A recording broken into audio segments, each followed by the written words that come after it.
macam Mandala Kawah Buku. Mandala. Okey, Kawah Buku pun nama Mandala Kawah Buku kan. Jadi mungkin aku nak kena tanya ni. Kau ambil apa konsep mandala tu sebelum aku terangkan apa yang dimaksudkan dengan mandala tu. Kawah buku punya mandala tu apa maksud dia? Anda sedang mendengar siaran Teh Tarik Podcast dibawa oleh kawahbuku.com. Hai, Assalamualaikum dan salam sejahtera. Bertemu lagi kita di dalam Teh Tarik Podcast yang ditarik khas oleh Kawah Buku.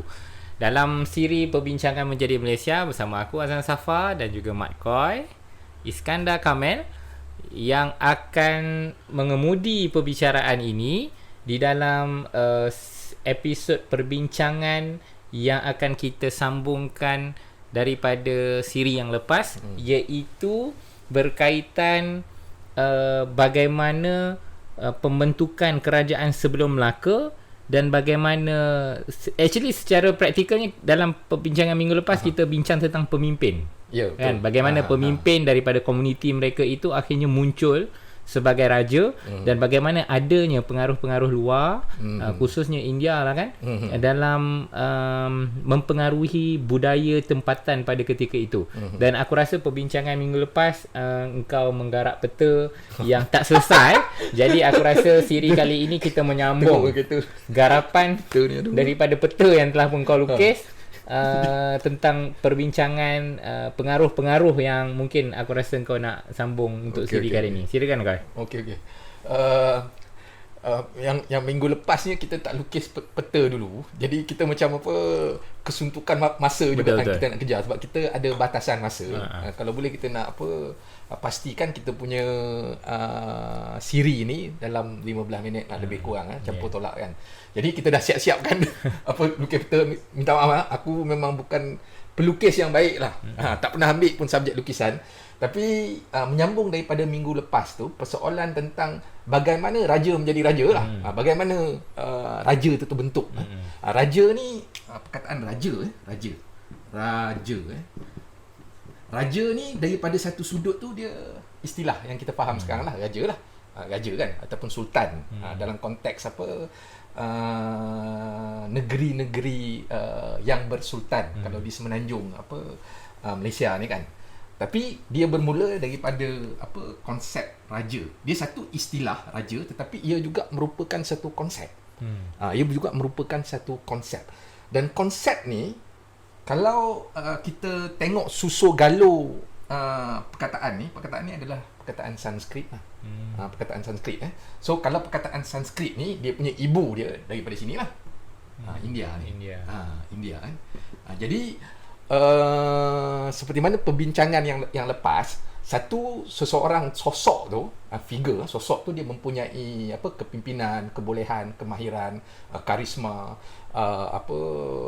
dia dapat mempertahankan dia punya komuniti dan juga mengawal, menyelirkan dan menguruskan bahaya-bahaya alam lah sehingga dia diangkat menjadi pemimpin. Tapi pemimpin sahaja tidak semestinya menjadi raja. Jadi aku punya andaian, aku punya kepercayaan daripada pembacaan aku, konsep ni adalah satu konsep yang diterima oleh pemimpin-pemimpin tempatan di khususnya di Asia Tenggara ni dan juga kalau untuk kita punya perbincangan ni di Malaysia lah ataupun di alam Melayu ni lah. Di alam Melayu di alam Melayu ni datang daripada India. Maknanya pemimpin-pemimpin tempatan pada waktu tu dia bergeser di sini maksudnya dia bertembung dengan satu idea politik. Idea politik dan kekuasaan. Idea politik dan kekuasaan itu muncul daripada suatu konsep yang dinamakan raja yang diangkat daripada India. Tapi macam mana dia boleh idea daripada sini ni masuk ke sini ni, ini berdasarkan kepada perdagangan lah. Trade ataupun dalam istilah bahasa Inggeris dia trade, perdagangan, perniagaan ataupun pedagang-pedagang yang datang. Jadi orang-orang yang datang kepada sini dia sampai ke sini di area Sumatera ataupun dekat Semenanjung dan bertemu dengan pemimpin-pemimpin tempatan. Jadi idea yang dibawa ni mempengaruhi juga bagaimana kemudiannya pemimpin-pemimpin tempatan tu yang berkarisma tu untuk mengolah kembali kan menjadi satu institusi yang kemudiannya kita namakan kerajaan. Tapi raja huruf besar.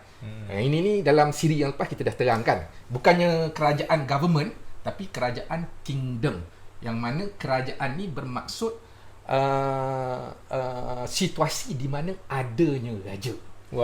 Aku ada beberapa persoalan. Okey. Soalan pertama aku ialah kerajaan ini adalah terjemahan ialah kerajaan. Sebab sebelum ni aku ada pernah juga apabila diterjemahkan kerajaan ni dia menterjemahkan dengan perajaan. Perajaan. Kurang tepat sebab aku baca terjemahan buku siapa penulis Asia Tenggara yang dia ending nama dia dengan Pian. Tak perasan lah. Tak biasa Tak biasa. Tapi terjemahan kepada buku tu dia menggunakan istilah perajaan. Itu yang aku tak tahu mana yang lebih tepat. Aku rasa itu menarik juga. Satu menarik. Tapi aku bukan seorang ahli bahasa. Jadi aku menerima yang kita sudah sedia maklum, yang sudah kita sedia terima, iaitu kerajaan, tapi bukan government, tetapi dalam bahasa Inggerisnya bermaksud kingdom lah. Kingdom Tetapi idea ini adalah idea yang kemudiannya dilokaliskan. Dilokalize maknanya diadun dengan ciri-ciri tempatan. Contoh ciri-ciri tempatan ni, kalau dekat sebelah India ni kan ada satu perkataan yang kita guna dan diterima di dalam bahasa kebangsaan kita, iaitu sakti. Kesaktian, sakti. Tetapi kita jarang menggunakan perkataan sakti tu untuk kita kaitkan dengan raja. Selalunya apa yang kita kaitkan dengan raja? Daulat kan? Daulat lah. Daulat. Itu yang aku bagi tahu tu, maknanya dia ada proses menyerap idea luar, tetapi apabila masuk ke kawasan kita sendiri pada waktu itu dia juga menyesuaikan, mengubah suaikan ciri-ciri itu, dan kemudian disesuaikan dengan budaya tempatan, budaya dan juga pemikiran tempatan lah. Jadi daripada sakti sini daulat lah, dan daulat ni adalah satu konsep yang sangat penting lah untuk raja-raja dahulu. Kan? Jadi dia juga memiliki kekuasaan politik dia tu berdasarkan kepada kepercayaan bahawa dia mempunyai daulat. Ataupun sakti lah, kesaktian lah. Pada waktu itulah. Koi, cuma aku ada lagi soalan kan. Bila kita bincang kita bincang pasal raja dan kau sebut pasal kerajaan. Yalah, bila sebut raja dan kerajaan, raja ni biasa dia ada wilayah dia kan. Dan aku rasa ada juga pandangan-pandangan yang mengatakan bahawa macam mana tradisi budaya di Asia Tenggara yang hidup berpindah randah, dan mereka tidak mempunyai satu tempat ataupun kawasan yang statik. Dan negeri-negeri yang kita agak familiar biasanya Srivijaya, yang kita tahu macam Kedah Tua ke, dan sebagaimana kerajaan-kerajaan yang kita sebut tadi, dan sebenarnya itu hanyalah sebahagian daripada mungkin lebih banyak kawasan-kawasan di Asia Tenggara ini yang sebenarnya tidak dinegerikan pun. Maknanya dia tak ada wilayah dia tak ada negeri dia. Okey, aku rasa persoalan kau tu dia merujuk kepada suatu konsep yang lebih sesuai untuk kerajaan-kerajaan di Asia Tenggara. Aku tak guna perkataan negeri sebab untuk aku negeri itu adalah suatu konsep yang agak baru lah. Negeri negeri Perak, negeri Kedah, negeri Johor kan ada sempadan-sempadan dia tu kan, batas-batas dia tu kan. Jadi sempadan dan batas ni adalah idea moden. Idea yang datang bersama-sama dengan pengaruh daripada penjajahan barat. Yang ini yang kita cerita tadi ni, yang ni daripada India, sebab kita punya pengaruh ni salah satu daripada orang kata ciri penting khususnya di sekitar yang dikatakan alam Melayu ni adalah dia mudah untuk menyerap idea-idea daripada luar, dan kemudian dia sesuaikan pula dengan keadaan struktur budaya, pemerintahan dan politik tempatan. Bukan dia ambil semua. Kalau yang macam ni idea daripada India, tetapi kita juga ada daripada Arab. Bila kemasukan Islam tu kan, kita ada banyak juga menyerap idea-idea daripada Islam. Dan selepas itu pula penjajah daripada barat. Jadi idea negeri dengan sempadan-sempadan dia ni itu adalah idea moden. Jadi idea apakah yang mendasari pemerintahan kerajaan-kerajaan pada waktu itu? Jadi kalau tak silap aku sebab konsep-konsep ni sebenarnya dinamakan oleh pengkaji-pengkaji untuk melihat kesesuaian dia. Mula-mula dia orang guna konsep states. States ni kira macam negara lah. Ataupun kalau dalam literal punya terjemahan adalah negeri. Tetapi kemudian mereka melihat bahawasanya menggunakan Malay states contohnya, ataupun Javanese state ke, ataupun macam Khmer, kalau Cambodia ni Khmer state ke, kemungkinan tak sesuai pada waktu tu sebab dia bukan sama macam state di Eropah. Betul. Jadi dia tidak ada sempadan kan? Dia tak ada sempadan. Jadi dia menggunakan satu konsep untuk menerangkan kerajaan-kerajaan yang ada banyak ni. Contohnya macam dekat sini ada Srivijaya, ada Jambi, kemudian selepas pada tu ada Aceh, ada Johor Riau. Sebelum tu ada Melaka, ada Kedah Tua. Kalau kat sini ni lagilah ada Majapahit, ada Kediri, ada macam-macam lagi kan kerajaan-kerajaan kecil pada waktu tu. Jadi dia menggunakan satu istilah yang kita panggil mandala. Dah macam mandala kawah buku. Mandala.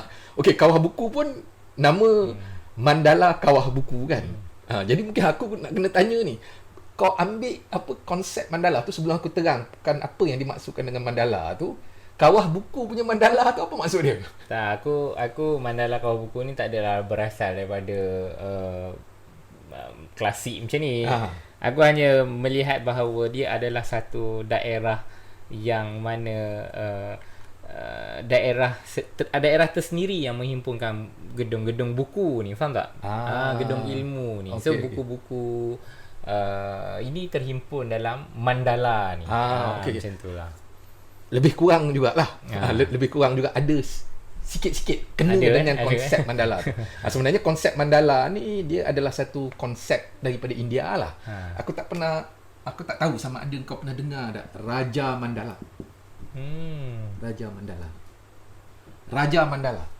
Raja ni adalah perkataan Sanskrit lah, raja. Mandala pun perkataan Sanskrit lah, Raja Mandala. Perkataan ni adalah ditulis oleh seorang penulis daripada kerajaan-kerajaan lama India lah. Satu dia punya treatise, satu dia punya buku dia tentang politik yang dia menggunakan istilah Raja Mandala. Jadi Raja Mandala ni bermaksud dia, mandala ni dalam bahasa Sanskrit dia maksud circle. Dia circle. Tetapi di dalam konteks politik di Asia Tenggara ataupun di alam Melayu ni kan, dia punya konsep dia ni maknanya pusat dia ni adalah Raja Mandala. Raja lah. Raja. Tetapi makin lama dia punya kekuasaan dia tu makin menipis. Makin menipis. Jadi dia tidak dikonsepkan di dalam bentuk negeri ataupun di dalam bentuk states, tetapi dikonsepkan di dalam sejauh mana pengaruh politik dia. Pusat dia raja, dan kemudian yang dekat dengan raja ni dia punya pengaruh lebih besar lah, tapi makin lama makin jauh makin kurang dia. Maknanya itu menjawablah kepada persoalan negeri tadi kan yang aku tanyakan tadi, tapi dia adalah lebih kepada konsep mandala sewaktu pada ketika itu. Jadi terima kasih untuk kali ini. Aku rasa perbincangan ini akan kita lanjutkan dalam siri yang akan datang. Terima kasih buat para pendengar. Layari www.kawahbuku.com untuk mendapat pelbagai tajuk-tajuk buku terpilih, khususnya dalam lapangan Malaysiana, buku-buku Malaysiana dan juga pengajian Asia Tenggara. Kita jumpa dalam episod yang akan datang. Terima kasih, Koi. Terima kasih.